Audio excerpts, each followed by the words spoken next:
Welcome to This Explainer. Today, we're diving into a really wild paradox. We are looking at how an entire civilization can do absolutely everything right, perfectly by the book, and still experience a total catastrophic systemic collapse. We're pulling this straight from Yongchen Zhou's brilliant book In View of Practice, and we're going to zero in specifically on Chapter 2. This chapter maps out the complete breakdown of the ancient Zhou ritual order. We're going to explore what actually happens when the very fabric of a society just stops making sense. So, let's start with a fundamental question. What happens when the invisible frameworks holding our world together suddenly stop working? We aren't just talking about, a bad law being passed or a temporary economic dip. We're talking about the complete and total failure of the underlying assumptions that make daily life and social coordination even possible. Okay, to really get what went down in ancient China during the Warring States period, we need a quick primer on philosopher John Rawls's distinction between two different types of rules. First, you have regulatory rules. These are rules that constrain behavior, kind of like a speed limit. It tells you how fast you can drive an already existing car on an already existing road. But then you have constitutive rules. These are a whole different beast. They don't just limit behavior, they actually create the game you're playing. Think about chess, right? Moving a piece in an L shape isn't just a polite suggestion, it is literally what makes a knight a knight. Without these constitutive rules, the game doesn't even exist. Section 1. When the rules break. The invisible infrastructure of the Zhou dynasty. Think of the early Zhou dynasty as a society running completely on autopilot, thanks to these constitutive rules. This wasn't a civilization built on heavy-handed laws or police forces. Instead, it ran on deep, structural routines, rituals, and kinship rules that everyone just inherently knew and practiced. Back then, harmony wasn't some political goal people had to debate or fight for. It was just the baseline reality.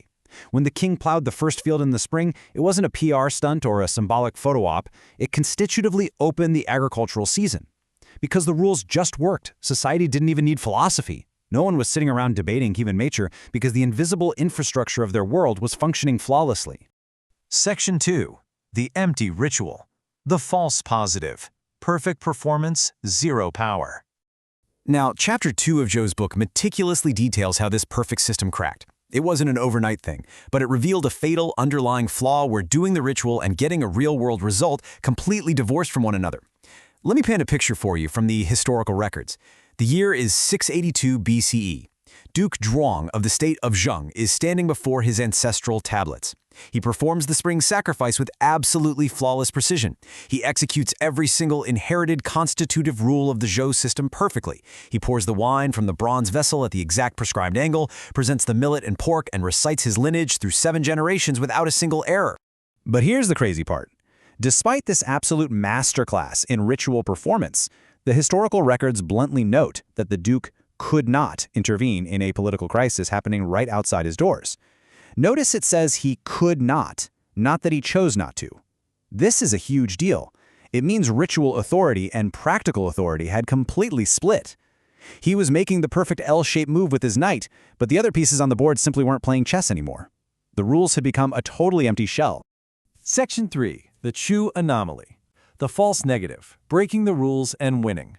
So, if Duke Zhuang was a classic false positive, doing everything right and getting nowhere, the neighboring state of Chu was the ultimate false negative. While the Duke played by the rules and got absolutely nothing, Chu completely ignored the rules and just kept winning. The state of Chu was basically tearing up the rulebook and thriving. They flat out rejected the traditional Zhou ceremonial protocols. They even started calling their own rulers kings, which by rule was a royal title strictly reserved for the Zhou monarch alone. That's a massive violation. And instead of being struck down by some cosmic justice, what happened? They experienced traumatic territorial expansion, they scored massive military victories against the states that were faithfully following the rules. This created an anomaly that the old Zhou system simply could not process. Section 4. When heaven stayed silent. The failure of practice-level justification. This massive, unchecked success of Chu fundamentally broke the mandate of heaven. The mandate was the system's ultimate failsafe. It was supposed to validate the rules by rewarding virtue and punishing violations. But as you can see here, the system just completely short-circuited. Perfect ritual is expected to yield real authority, but the reality was just hollow power. Rule violation was expected to bring heavenly punishment, but the observed reality was massive military success. The actual facts on the ground no longer matched the invisible rules of the practice. People were obviously asking questions, right? When forced to explain exactly why Shu was winning, despite breaking literally every rule, the defenders of the old system could only offer this incredibly weak excuse. Heaven's timing is not always apparent. Shu will surely face punishment eventually.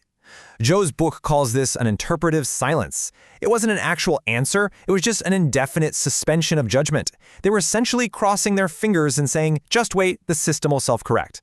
But let's be real, a society cannot run on a wait-and-see excuse while hostile armies are actively marching over its borders. Section 5. The birth of philosophy. From an assumed condition to a visible problem. Because the old rules collapsed in this exact moment of interpretive silence, harmony was no longer this invisible baseline you could just take for granted. Suddenly, it was a glaring, terrifying problem. And this is absolutely crucial. This exact silence forced the birth of classical Chinese philosophy.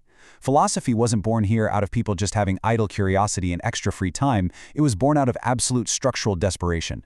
It forced people to stop and ask, why does society exist at all? What even is human nature? They had to transition from unthinkingly participating in a society to deliberately trying to engineer one from scratch. So these famous philosophical schools that popped up, we really shouldn't view them just as abstract theories. They were desperate, competing proposals for brand new constitutive rules to govern a completely broken social order. Confucianism proposed restoring the old rules, but by cultivating deep internal moral virtue so the rituals wouldn't be empty anymore. Moism said, actually, scrap the old biased rules entirely and rebuild order based on universal impartial standards. Taoism argued that any explicit rules just invite strategic manipulation, so we should minimize rules to let a spontaneous natural order emerge. And legalism took a much more cynical route, basically saying humans are unreliable, so society has to be built on explicit, inescapable laws that channel pure self-interest. As we wrap up this explainer, I want you to think about this not just as ancient history, but as a real framework for understanding how systems break down today. Think about times in our modern life when playing by the rules no longer guarantees the outcomes we were promised, and the people blatantly breaking the rules seem to be the ones winning. It really makes you wonder, right? So ask yourself, when the invisible rules of your world stop working, what new philosophy will you propose? Thanks so much for joining me today.